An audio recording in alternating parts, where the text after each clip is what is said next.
All right, let's talk about something that can be deeply personal and, let's be honest, sometimes really, really frustrating. Why does it feel like God goes silent when you pray? You know that feeling, don't you? You pour your heart out, you're sincere, you think you're doing everything right, and you just get crickets. Nothing, no answer, no sense of peace, no direction. It is enough to make anyone feel completely discouraged. But let's get one thing straight, right from the very beginning, and you've got to hear this. That feeling of silence does not mean God has abandoned you. It doesn't mean he's mad or distant or just ignoring you. Actually, the Bible tells us the complete opposite. Scripture is just packed with promises that God's ears are open to us. So, okay, wait a minute. If he is listening, but all we're hearing is silence, then what gives? Something else must be going on. The issue isn't a problem with his hearing, but maybe it's a problem with our connection. So let's introduce the one big idea for this entire explainer: misalignment. Think of it like an old school radio. The station is broadcasting 24/7, but if your receiver is tuned to the wrong frequency, all you're going to get is static. The music is still playing, you're just not synced up to hear it. In the same way, that spiritual static, that silence, is often just a signal that our prayers are a little misaligned. So, what does this misalignment actually look like in our prayer life? Let's break down 4 really common ways our prayers can get out of sync. This is how we get to the why behind the silence.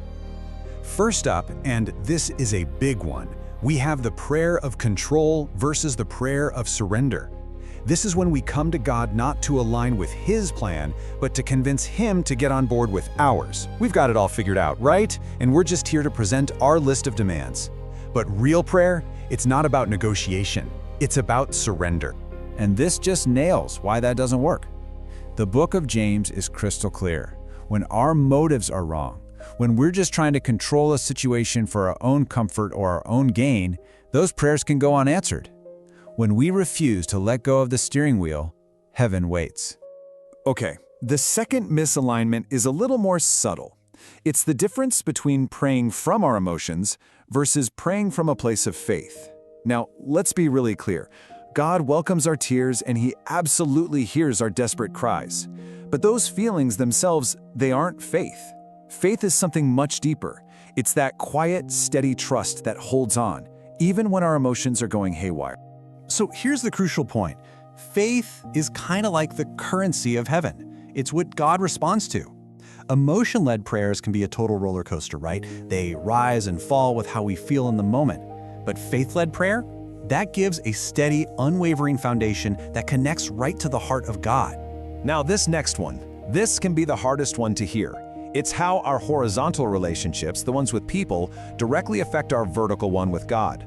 Holding on to unforgiveness is like putting a massive kink in a garden hose. It doesn't punish the other person, it just cuts off our own supply.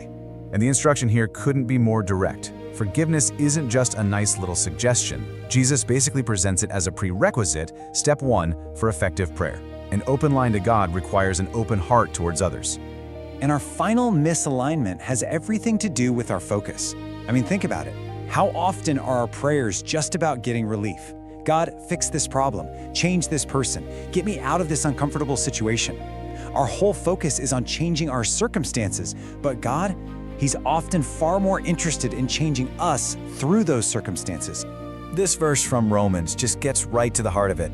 God's primary goal for us isn't our external comfort, it's our internal transformation. When our prayers are only about getting a quick fix, we might be missing the much deeper work he's trying to do in us. Okay, so we've diagnosed the problem, but just knowing what's wrong is only half the battle. So now let's pivot to the solution. How do we actually realign our prayers so we can get back on the right frequency? So how do we fix this? Here are 5 practical steps. First, surrender outcomes. Consciously stop demanding one specific result and just release it to God. Second, praise Scripture, not emotion. This grounds your prayer in solid truth, not just how you feel today. Third, release forgiveness. Actively, intentionally let go of anything you're holding against anyone. Fourth, seek alignment, not relief. Shift your focus from fix my problem to transform my heart. And finally, a step that is so simple we almost always forget it. Be still and listen. Prayer is supposed to be a two-way conversation, not a monologue where we just read off our list of demands and then sign off. Sometimes the silence isn't an empty line. It's God waiting for us to stop talking so we can finally hear Him. And that brings us to our final and maybe most important section. What if we've been looking at this whole thing completely backwards? What if God's silence isn't a problem to be solved, but a process with a divine purpose?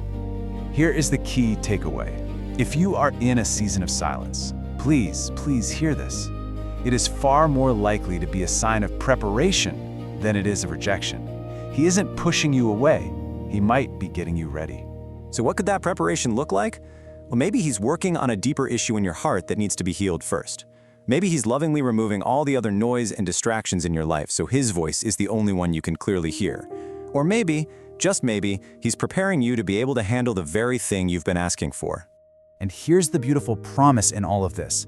When we do the work, when we shift from control to surrender, from emotion to faith, and from talking at God to listening for Him, when that alignment finally happens, breakthrough follows, heaven responds. So we'll just leave you with this to think about. What if the silence you've been so frustrated by isn't a no from God? What if it's not an answer at all, but an invitation? An invitation to draw closer, to get aligned, and to learn how to truly listen.